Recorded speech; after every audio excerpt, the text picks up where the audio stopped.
Hi అండి. అందరికీ నమస్కారం. Welcome to my channel. ఈ వీడియోలో ఏపీ విశ్రాంత ఉద్యోగులందరికీ అతి ముఖ్యమైన సమాచారం. సో, ఆ వివరాలన్నీ వీడియోలో తెలుసుకుందాము. వీడియో ఎక్కడే గానీ స్కిప్ చేయకుండా ఎండ్ వరకు చూసేయండి. అప్పుడే ఇన్ఫర్మేషన్ పూర్తిగా అర్థమవుతుంది. అలాగే వీడియో చూస్తున్న ప్రతి ఒక్కరూ లైక్ చేయండి ఫ్రెండ్స్. ఈ వీడియోని తోటి ఉద్యోగ పెన్షన్ మిత్రులతో షేర్ చేయండి. కొత్తగా మన ఛానల్‌ని చూస్తున్న వారైతే సబ్స్క్రైబ్ చేసుకోండి. సబ్స్క్రైబ్ చేసుకోవటం వల్ల నేను చేసే వీడియోస్ అన్నీ మీ వరకు రీచ్ అవుతాయి. సో, ఫ్రెండ్స్ ఇక విషయానికొచ్చినట్లయితే ఉద్యోగులు మరియు వారి కుటుంబ సభ్యులు తరచుగా ఎదుర్కొనేటటువంటి 2 కీలకమైన అంశాలపై ఇప్పుడు మనము వివరంగా తెలుసుకుందాం. అందులో మొదటి అంశం కుటుంబ పెన్షన్ అర్హతలు ఏంటి? అసలు కుటుంబ పెన్షన్‌ను ఏ ఏ పరిస్థితుల్లో అప్లై చేయాలి? ఎవరికి వర్తిస్తుంది? ఎవరికి వర్తించదు? ఇది కుటుంబ పెన్షన్ కూడా కొందరికి వర్తించదు. సో, దీనికి సంబంధించి ముఖ్యమైన విషయాలన్నీ తెలుసుకుందాం. అలాగే రెండవది పదోన్నతులలో ప్యానెల్ ఇయర్ మరియు నాట్ విల్లింగ్ అనేటటువంటి 2 నిబంధనలు ఉంటాయన్నమాట. రిటైర్మెంట్ అనేది 2 పద్ధతుల్లో జరుగుతుంది. అది గూడా మనము ఆ పద్ధతుల గురించి తెలుసుకుందాము. సో, వీడియోని చివరిదాకా చూడండి ఫ్రెండ్స్. పూర్తి ఇన్ఫర్మేషన్ కోసం. ఇక మొదటి విషయం ఏమిటంటే, అవివాహిత కుమార్తెకు కుటుంబ పెన్షన్ అర్హత ఉందా? లేదా? అనేది చూద్దాము. సో, ఒక తండ్రి ఈ విధంగా అంటున్నారండి. సో, ఈయన సర్వీస్ పెన్షనర్ అనమాట. సేవా పెన్షన్‌దారు అనైతే అంటారు. So, service pensioner or service retired employee ఏదైనా అనొచ్చు. సో, ఒక తండ్రి మరియు తన తల్లి కుటుంబ పెన్షన్‌దారు. సో, సర్వీస్ పెన్షనరు ఆయన కాలం చేసిన తర్వాత ఫ్యామిలీ పెన్షనర్‌గా స్పౌజ్ భార్య లేదా భర్త. ఇక్కడ ఈ కేస్‌లో సో, ఇతని భార్య అనమాట.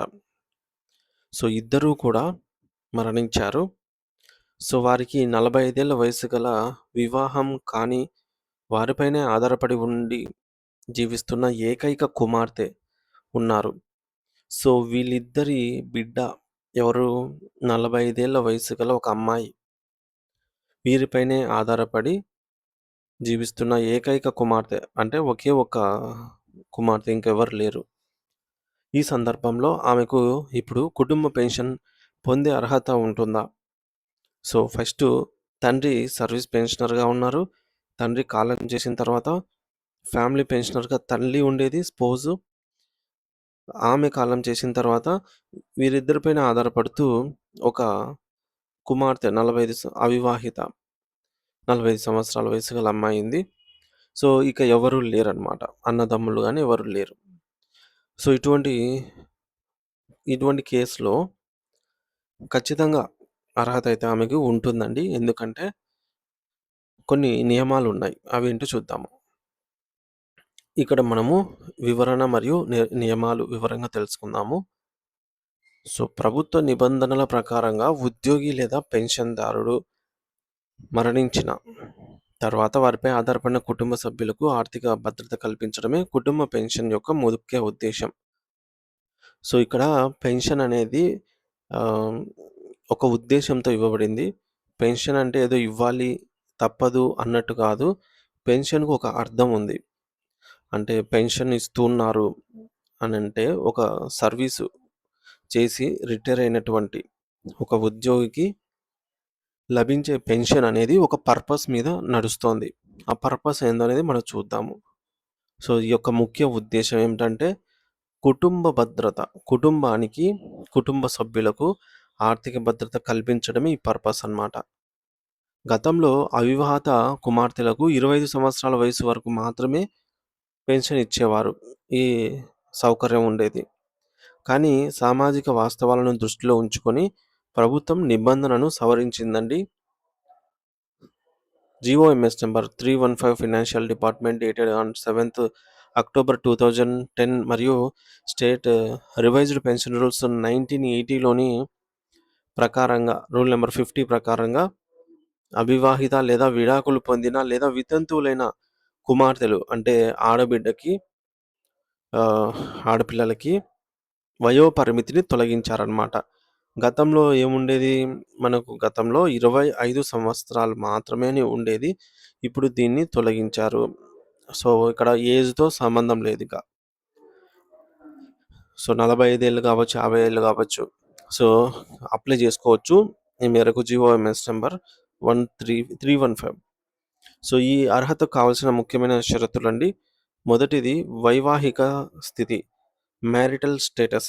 ఆమె అన్‌మ్యారీడ్ అయి ఉండాలి. లేదా విడాకులు తీసుకొని తల్లిదండ్రుల మీద ఆధారపడైనా ఉండాలి. వితంతువైన అయి వీటిలో ఏదైనా ఫ్రెండ్స్.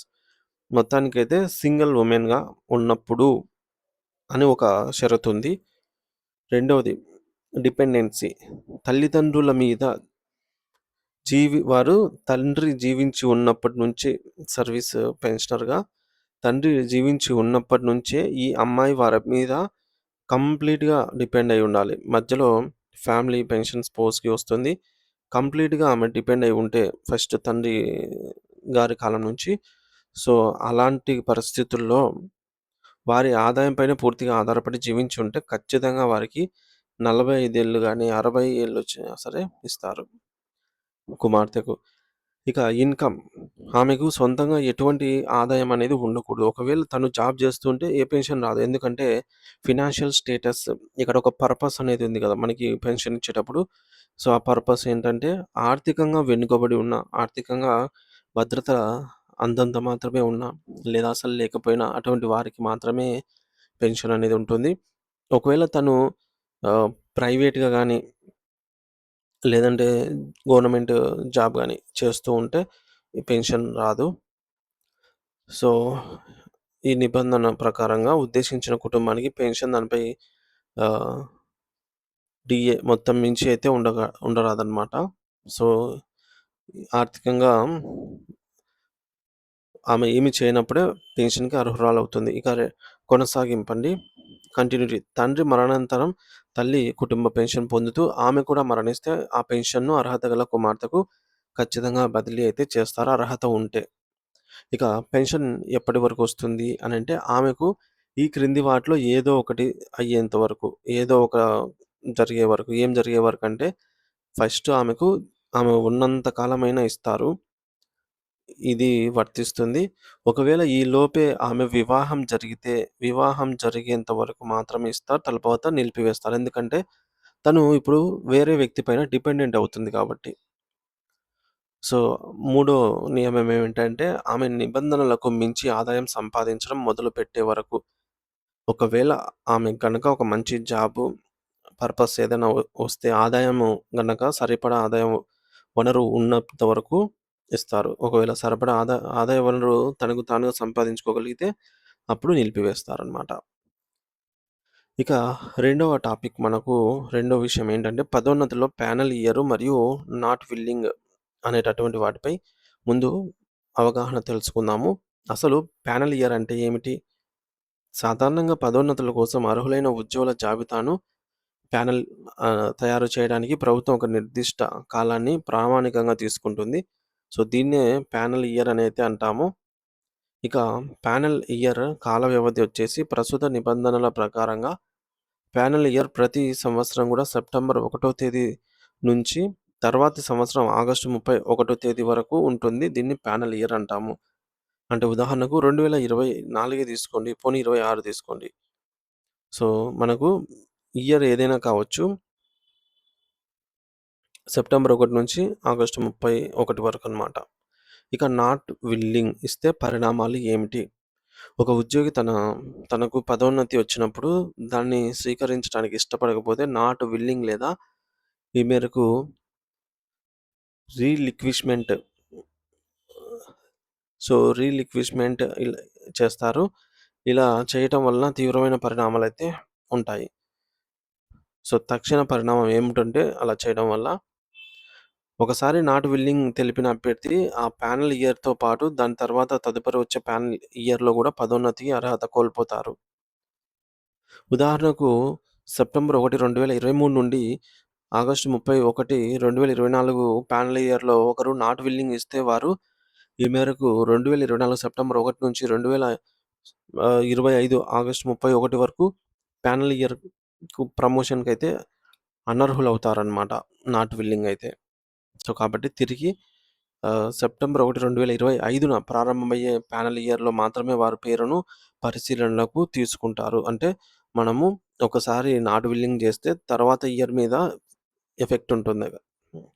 సో, అంటే ప్రభావితంగా 2 సంవత్సరాల పాటు వేచి చూడాల్సిందే. మనం ఏ ఇయర్‌లో అయితే నాట్ విల్లింగ్ చేస్తామో ఆ ఇయరు, దాని తర్వాత వచ్చే ఇయర్ గూడా పరిగణనలోకి తీసుకోరు ప్రమోషన్ ఉంటే. సో, ఇవి ఫ్రెండ్స్ ఈ నిబంధనలు ఏం చెప్తున్నాయో సూక్ష్మమైన తేడాలేంటంటే నాట్ విల్లింగ్ మరియు నాట్ జాయినింగ్ పదోన్నతి ఉత్తర్వులు తీసుకొని కొత్త హోస్ట్‌లో చేరని వారు, అలాగే మధ్య నిబంధనలో తేడా ఉన్నాయన్నమాట వీరి మధ్య. అత్యంత కఠినమైన నిబంధన రూల్ నంబర్ 28 తెలంగాణ రాష్ట్ర మరియు సబార్డినేట్ సర్వీస్ రూల్స్ 1996లోని రూల్ నంబర్ 26 నాట్ విల్లింగ్ తెలిపిన అభ్యర్థులు తమ పదోన్నతి హక్కును శాశ్వతంగా పర్మనెంట్‌గా గూడా కోల్పోయే అవకాశం అయితే ఉంది. ఇది చాలా కఠినమైన నిబంధన. ఒకసారి ఒకసారి అవకాశము rule number 11 and GOMs number 145 ప్రకారంగా సో, రూల్ నంబర్ 11 ప్రకారంగా కొన్ని సందర్భాల్లో ముఖ్యంగా నాన్ జాయినింగ్ కేసులలో ఒక అవకాశం అయితే ఇస్తారు. సెలక్షన్ పోస్ట్‌లకు తదుపరి ప్యానలిస్టులో చేర్చడానికి అవకాశం అయితే ఉంటుంది. నాన్ సెలక్షన్ పోస్ట్‌లకు ఉత్తర్వులు జారీ చేసిన తేదీ నుంచి ఒక సంవత్సరం తర్వాత అవకాశం అయితే ఉంటుంది. ముఖ్య గమనిక ఈ అవకాశం కేవలం ఒక్కసారి మాత్రమే ఇవ్వబడుతుంది అని గమనించగలరు. సో, నాట్ విల్లింగ్ ఇవ్వడం అనేది చాలా తీవ్రమైన నిర్ణయం అన్నమాట. కఠినమైన నిబంధనల ప్రకారం శాశ్వతంగా ప్రమోషన్ కోల్పోయే ప్రమాదం ఉంది. కొన్ని సడలింపులు ఉన్నప్పటికీ అవి నిర్దిష్ట కేసులకు ఉదాహరణకు నాన్ జాయినింగ్ వంటి వాటికి మాత్రమే మరియు ఒక్కసారి మాత్రమే వర్తిస్తాయి. కావున ఉద్యోగులు ఈ నిర్ణయం తీసుకునే ముందు 1కి 100 సార్లు తమ డిపార్ట్‌మెంట్ నియమాలను క్షుణ్ణంగా తెలుసుకొని పూర్తి అవగాహనతో పరిణామాలను బేరీజు వేసుకోవడం అత్యవసరము.